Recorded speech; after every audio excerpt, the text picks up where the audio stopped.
I'm Danny with Northwest Spiritual Living. And I'm Leah. Danny and I together co-founded Northwest Spiritual Living. And we're here today with... I'm Nikyla, and I am here to talk a little bit about what I do and the connection that I have with Northwest Spiritual Living through Danny and Leah. Wonderful. Well, we want to start out by just getting you to tell us a little bit more about yourself, how you got into shamanism, and what exactly is shamanism? Yeah, it's such a fun story. So I actually, was started my path as a shaman, and I didn't even know it when I was a little kid. And so when I was little, I had this really profound experience that I wasn't able to wrap my head around. But basically, my dad took me to a event at a school, and we were crowded. And I always had a kind of a hard time in rooms and around other people, but I didn't really understand why. And we were at this particular event, and I just dropped to my knees, and I felt so sick to my stomach, and my whole body was just on fire. And we left, and I remember seeing in the room at the time, I just like really focusing in on this man who had, scars from burns all over his body.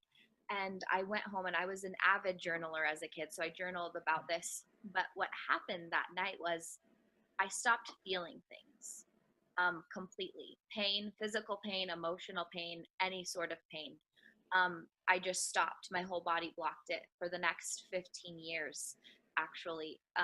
And so it wasn't until I started to realize my life felt very numb that I decided to dive a little deeper into that. And so through a variety of healers and therapists, I really started to explore, my past. And as I encountered this journal entry, I realized that the reason I had shut myself off was because I had connected to that man's darkness and his pain and embodied it myself. And that was a very profound moment for me. And as I worked with these different healers and therapists to allow myself to open up and feel things again, is when I really started to hone in on my gift. But I wasn't really sure what was happening. I knew I could feel people. I knew I could understand them at a different level. But what I didn't understand was all these people I was working with were so inspired by the light, and I was so inspired by the darkness. And that's when I encountered shamanism, because shamanism is this really beautiful place where you integrate conflicting aspects of the human psyche with each other and the whole cosmic psyche to develop this really superpower of self-knowledge. And that's how shamans are able to heal and work, is because we can take the dark and the light and integrate them to achieve this beautiful power. And so a shaman is a healer who has walked through the gates of hell in this life, basically, and really confronted and conquered his or her, demons and self-hatred and all of that darkness, and has been able to incorporate the darkness and the light. And that's how I encountered shamanism, was because I was pulled by both ends of the spectrum and felt really called to use both powers to heal the world. Wow, fascinating. Yeah, very. So let me ask, how do you feel shamanism practices can be incorporated into the average modern, busy world life? Question. That's what I want to know. Yeah. I love this question because, I'm a mom, and I'm going to be a wife soon, and I'm also a business owner, and, I'm a shaman. So how can how can my clients take all of those tools and go out into the real world? It's so simple. And I love this because there's just a few different ways that I can give you guys to practice right now. And number one is, shamans know that you are connected to all of life. So it's really based in the knowledge that we are all connected.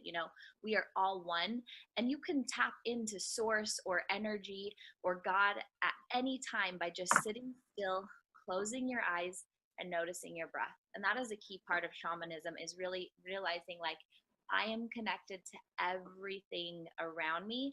And that's such a safe and calming feeling that you can use at any time. So just really, I like that one. yeah. The other one is knowing that your thoughts and your emotions are connected, right? So we know as shamans that your body, mind, and spirit are all intimately connected. So what does that mean? It just basically means that your thoughts create your emotions. So when you think fear-filled thoughts, you feel constriction and discomfort in your body. If you say a word like shame or guilt, if you notice, your body immediately cringes up. When you say love and light, your body opens. And so you can tell that your thoughts, right? You Yeah. feel energy. And so it's really just making that connection between, okay, these are my thoughts and this is what my body's doing. Obviously, shamans are very connected to the earth. So the 4 elements, number 1, water is amazing for letting go. If I ever feel like cranky or judgmental, I'll walk down to a local river or body of water and just imagine all of that letting go. The earth is Wow. amazing for grounding. So if you're feeling like scattered or jittery, you know, you can like stomp on the floor really hard or go outside and just touch the soil and feel that connection again. The fire is amazing for releasing. So if I have something really deep I want to release, light a fire, throw something in it, or even just visualize flames in your mind erupting, and you'll feel like the sense of dissipation and just release, and it's amazing. And then obviously the air is that wonderful clearing energy. When the wind blows through the mountains and valleys, it clears away all of the debris and you can really feel a shift. So tuning into all the elements are really great simple ways that shamans use in the real world, and it seems so simple, but they have such a profound effect. Wow, I love the way that you're incorporating, the elements. Just it probably is appealing to my own gene pool, the roots, my ancestral, where we sat around and told stories instead of going to YouTube or something. Well, and what I like what you just said is you gave us stuff that we can actually really do. A lot of times I feel like that question gets asked, but I still leave kind of confused. But that was some solid. You're feeling like this, go do this. Yes. Which leads, I think, into the next question, which we want to ask about the services that you offer with your business and how you help people, I guess, put this into practice. I love it. My work is so precious to me, and I offer really individualized things, but I have a lot of programs online that really help you illuminate your light through coming closer to your darkness. I also do one-on-one energy healings, and where I can work with your energy, but also take you on these really deep shamanic journeys where you can find and explore different depths of yourself. And I clear houses for people if you're feeling like your house is all gunky and filled with negative energy, or if you move somewhere new. And the last and one of the most transformational things I do is with my partner Candace, where we host retreats all around the world and offer our clients a variety of programs where they can really immerse themselves in the spiritual world and take micro movements every day to a higher level of consciousness. And with all of those, it's a really holistic approach to really healing your mind, body, and spirit. Yeah, you just wrapped up a retreat here in the Seattle area, actually, at Snoqualmie Falls Lodge. How did that go in brief? Just thinking about it, my heart wants to explode. We saw clients go. We had 13 beautiful people there who walked in a shell, and literally by the end, they were just powerhouses of energy and life, and it was incredible. We went through a dark tunnel for 2 miles where you were only immersed in the darkness on a bike, and we climbed to the top of a mountain and released some inner demons, and we went on some Wow. journeys. It was really, really incredible. That sounds really beautiful. So I guess what I want to ask now is, do you have some daily practices that you do every single day that really helps you stay in that place? Because when you said people came in a shell, I can feel that with our day-to-day lives. So can you suggest, or do you do anything daily that really helps you? I do, and that's one of the biggest things that our society has such a hard time with, because it's always about go, go, go, and what is next, but we never really take time to wake up and just wow, I'm alive today, you know, and then let's start our work day. So I always reserve the first 2 hours of my day, no matter what. And I'm a mom, so that's saying something. I don't even talk Say to no my more. so for the first 2 hours, that is me time. And that seems like a lot. So I know for the busy person, you can actually take this routine and condense it into 5 minutes. And it's really about number one, I wake up and I above my head have some things on the ceiling that say, you know, like I am grateful for this new day. So it's the very first thing I see, gratitude, right? And I keep that gratitude momentum going in the morning when I'm in the shower, like, oh, I love this hot water. I stretch really big in bed and just like embrace my body.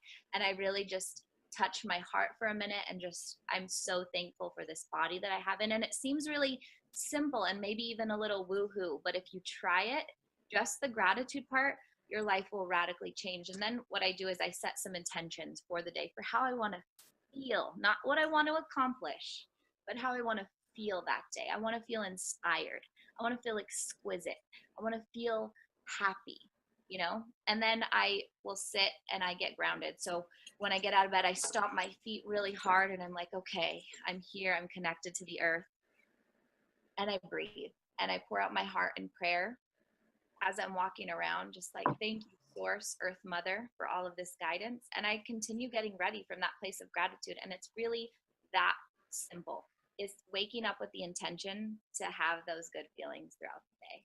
I love that I love it too. because what me, sets like your a lot of intention. people, put the to-do list together. I'm going to get this done today. I love that. This is how I want to feel today. Start out with something nice instead of, oh my God, I've got a mountain of stuff to do. It's, you know, wow. That's great advice. I love it.